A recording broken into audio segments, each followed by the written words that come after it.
When Aki and Hikari were looking to rent a house together in Tokyo, they were told by real estate agents that the places they liked were for couples. "We are a couple," they would respond. The answer they were given: "This is a house for a man and woman couple." The women, both in their 30s, have been together for 7 years. Now they are mothers to a baby.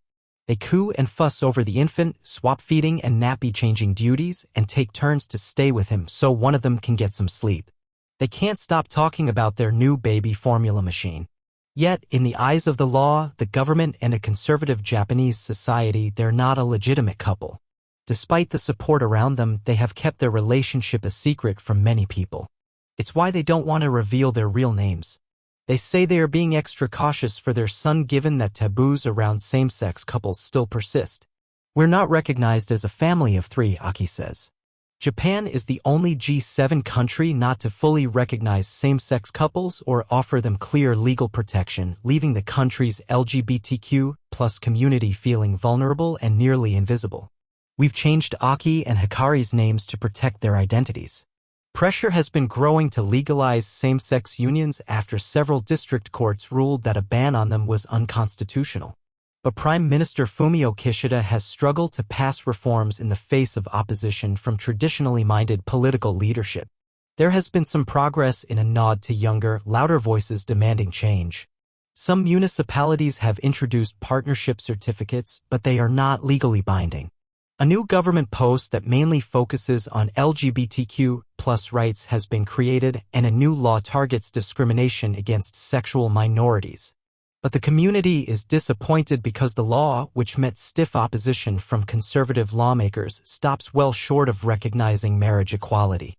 Activists were also infuriated because of language in the bill which said that in taking measures to promote understanding of sexual minorities, all citizens can live with peace of mind.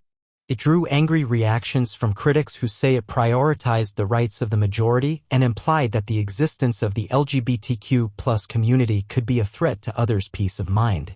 There are already many politicians that want to use this law as a deterrent to restrict education and activities at schools and companies, so I'm very afraid of those intentions, says Akira Nishiyama, Deputy Secretary General of the Japan Alliance for LGBT Legislation.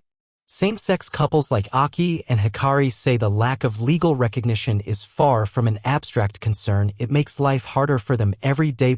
One of the things they are struggling to get used to, for instance, is the fact that only Aki, who gave birth, has parental rights.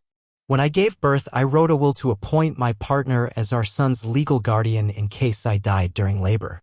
And even that didn't guarantee her custody," Aki says. If one of them is hospitalized, the other has no legal right to fill paperwork or sign consent forms on her partner's behalf. Many couples cannot get a joint mortgage to buy a house. And if one partner dies, the other has no right to inherit. They could apply for special permissions to circumvent each of these circumstances, but the decision depends on the discretion of officials. It was parenthood that encouraged Hikari and Aki to come out to their families and their close circle of friends and to consider marriage. They wanted their son to be able to explain his mother's relationship when he grows up. They knew they couldn't get married in Japan, but they filled out a marriage application anyway.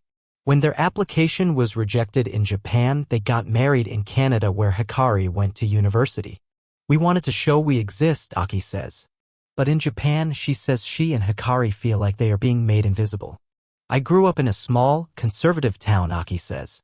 "I knew I was gay from a young age and felt strongly that I had to fix it. I lived in hiding.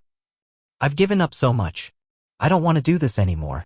There is room for progress, Ms. Nishiyama says, but those in power are strongly resistant to change, conservative politicians who want to protect the idea of traditional family or the patriarchy.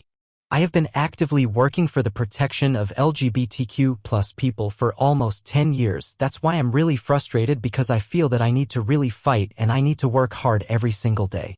I could live in other countries where LGBTQ+ people's rights are protected by law, but I have not chosen that path yet because I want to change Japanese society and I want to protect my own rights."